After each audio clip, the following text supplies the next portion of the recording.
Actualizamos la información en el mundo ahora de France 24. Yo soy Juan Pupiales, es un placer estar con ustedes. Vamos a repasar los principales hechos del día. Comenzamos con nuestros titulares. Cierran las urnas en las elecciones generales de Bolivia. El país andino elige en unos comicios en donde las encuestas auguran un mal resultado para el oficialismo. Un 30% del electorado permanece indeciso. Tenemos informe. La cúpula de Europa Occidental cierra filas en torno a Ucrania. Los jefes de la Comisión Europea, junto con Francia, Reino Unido y Alemania, van a acompañar este lunes al presidente Volodymyr Zelensky en Washington, D.C. Reconocen la posibilidad de unas garantías de seguridad sobre la mesa. Decenas de incendios continúan sin controlar en España, aún bajo la ola de calor. El presidente del gobierno, Pedro Sánchez, hace un llamado a un pacto de Estado para dejar a un lado lo que denominó como luchas partidistas en medio de la tragedia.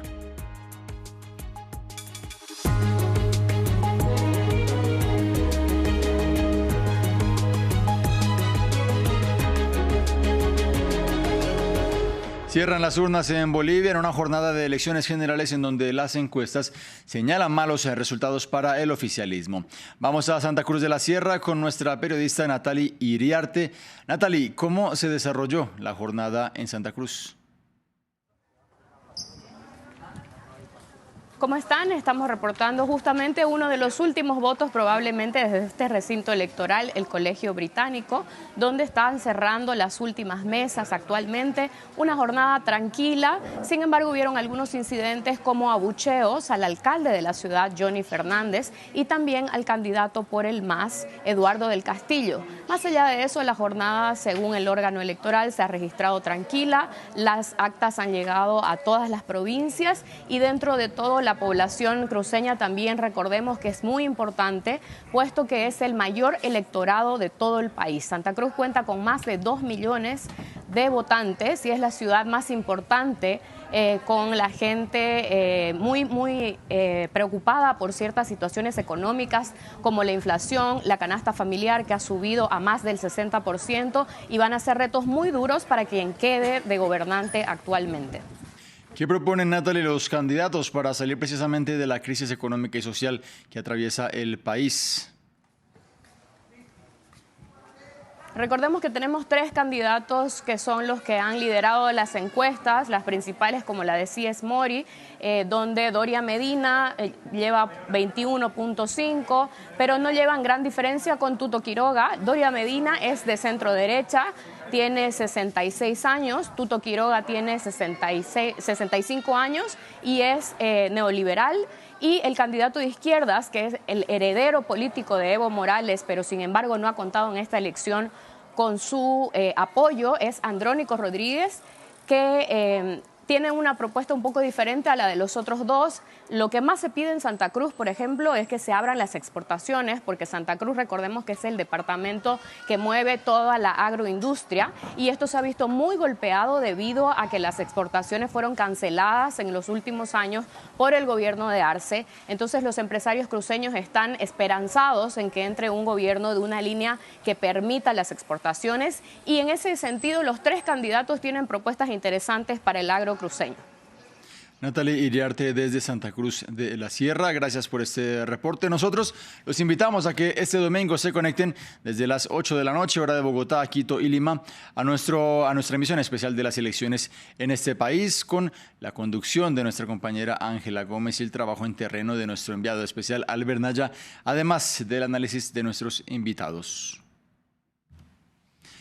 En otras noticias, son momentos cruciales para las negociaciones que buscan poner fin a la guerra en Ucrania. Los líderes europeos cerraron filas este domingo en torno al presidente Volodymyr Zelensky en la víspera de su viaje a Washington, D.C., al que irá junto con la jefa de la Comisión Europea, así como los mandatarios de Francia, Reino Unido y Alemania.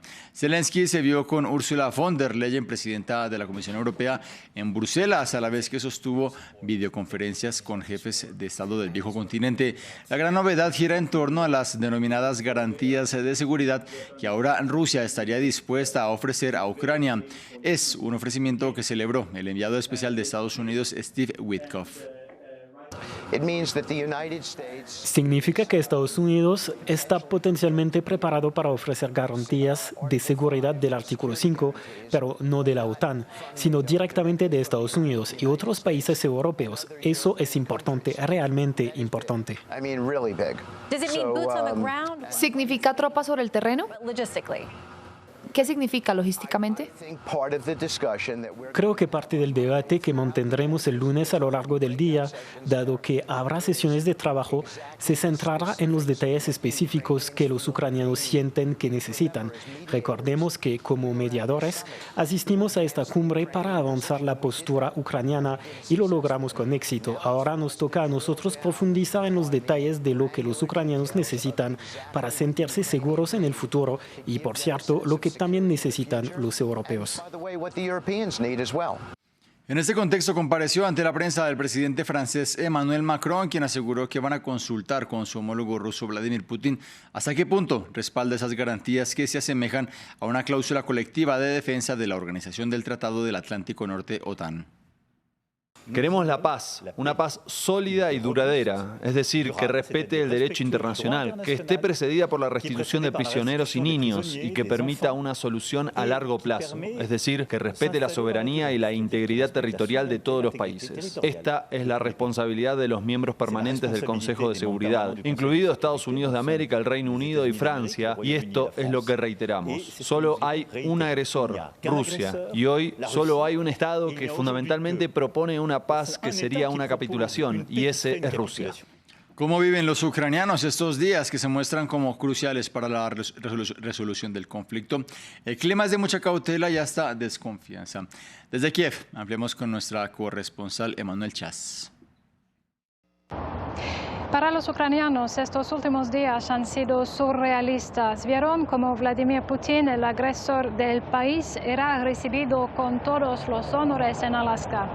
Esta rehabilitación del presidente ruso en la escena internacional preocupa mucho a una población que lucha por su supervivencia bajo bombardeos rusos diarios. Y la reunión de mañana entre Volodymyr Zelensky y Donald Trump en la Casa Blanca en Washington es esperada con aprehensión, ya que para los ucranianos es impensable renunciar a su integridad territorial. No están dispuestos a ceder más territorio a los rusos ni a reconocer desde un punto de vista legal la ocupación rusa de casi 20% del país. Un pequeño alivio para Kiev. La presencia junto a Volodymyr Zelensky de varios líderes europeos. Aquí se recuerda la humillación que sufrió el presidente ucraniano en la Casa Blanca el pasado mes de febrero. Esta vez los ucranianos esperan que sea diferente y sobre todo que el presidente estadounidense respete la posición de Kiev sobre su futuro, ya que según Volodymyr Zelensky una negociación solo podría basarse sobre las posiciones militares actuales de ambos ejércitos. Más noticias. En la Franja de Gaza, la Defensa Civil del enclave reportó que los ataques y disparos israelíes mataron al menos a 18 palestinos este domingo, incluidas 7 víctimas mortales que se encontraban a la espera de recibir ayuda humanitaria. Mientras tanto, en Israel se desarrolla un día de huelga nacional convocado por grupos de familiares de rehenes que exigen el fin de la guerra y la liberación de sus seres queridos en manos del grupo palestino Hamas. El premier Benjamin Netanyahu afirmó que aquellos que piden el fin de la guerra refuerzan a Hamas. Veamos más en este informe. A primera hora de la mañana ya son cientos los que bloquean las carreteras de Tel Aviv. Estos israelíes se manifiestan en solidaridad con los rehenes que siguen retenidos en Gaza. Responden al llamamiento a la huelga nacional lanzado desde Jerusalén por las familias de los cautivos. Hemos decidido hacer un llamamiento a todos los ciudadanos de Israel para que se detengan, se tomen un día libre y paralicen todo el país diciendo, por favor, liberen a los rehenes, tráiganlos de vuelta a casa y pongan fin a la guerra.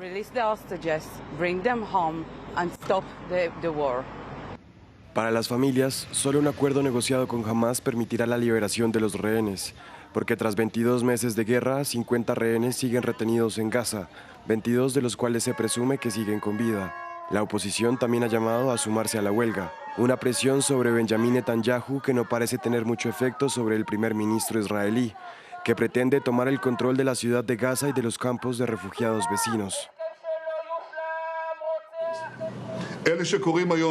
Quienes hoy piden el fin de la guerra no solo están endureciendo la postura de Hamas y retrasando la liberación de nuestros rehenes, sino que también están garantizando que los horrores del 7 de octubre se repitan una y otra vez, que nuestros hijos e hijas tengan que luchar una y otra vez en una guerra sin fin. El sábado por la noche, miles de israelíes se reunieron una vez más para pedir el fin de la guerra en el enclave palestino. España luchaba contra las llamas. Decenas de incendios aún siguen sin controlar en plena ola de calor. Las temperaturas extremas complican además las tareas de extinción a las que se han sumado medios europeos, mientras el presidente del gobierno, Pedro Sánchez, habló de un pacto de Estado. Desde una de las zonas afectadas en la comunidad autónoma de Extremadura, nuestra enviada especial, Marina Colorado, habló con los vecinos perjudicados por el incendio de Jarilla, que lamentan la falta de gestión en los montes. Este pueblo de unos 150 habitantes ha sido el que le ha dado nombre a uno de los grandes incendios forestales que siguen descontrolados y activos en España. Fue la primera localidad en verse afectada por las llamas de este foco en particular, que ya ha quemado 9.000 hectáreas. Aunque los daños se centraron sobre todo en terrenos de pasto y vegetación, algunas casas sí se vieron afectadas. El fuego ha venido por aquí y ha entrado por aquí. El fuego solo llegó a la parte exterior de su casa, pero para Ángel es difícil retener la emoción al hablar de lo que pasó. Toda rabia, pues impotencia y lo único que pedí que nos ayuden.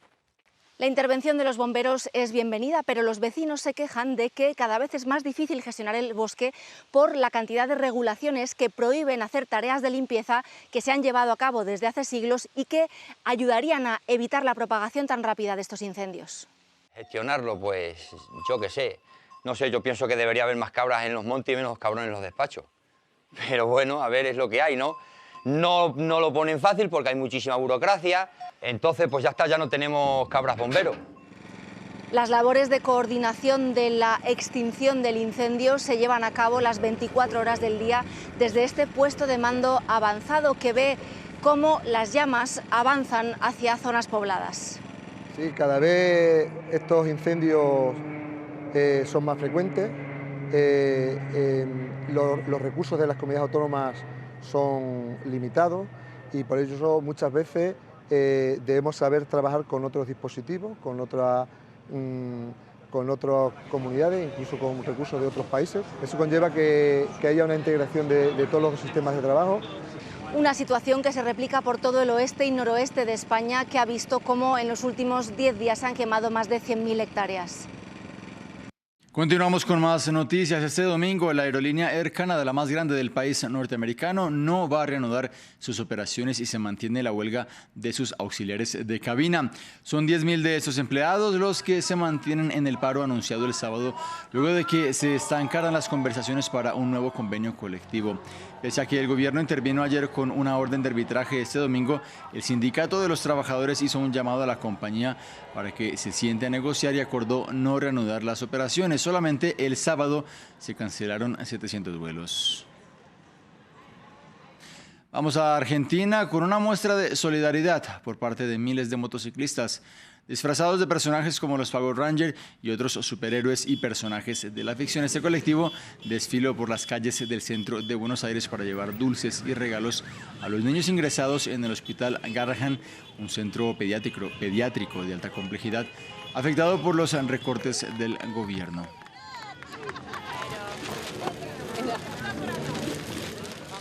Nos despedimos de la ciudad china de Chengdu, que acoge los Juegos Mundiales, los cuales concluyen este mismo domingo. Los anfitriones celebraron por partida doble de la mano del breaking.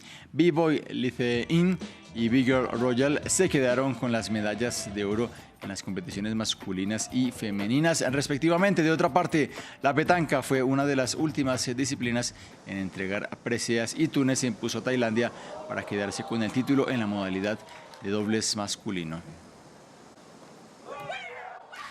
Llegamos al final de esta emisión informativa. En minutos más noticias aquí. Los invito a que se queden con nosotros.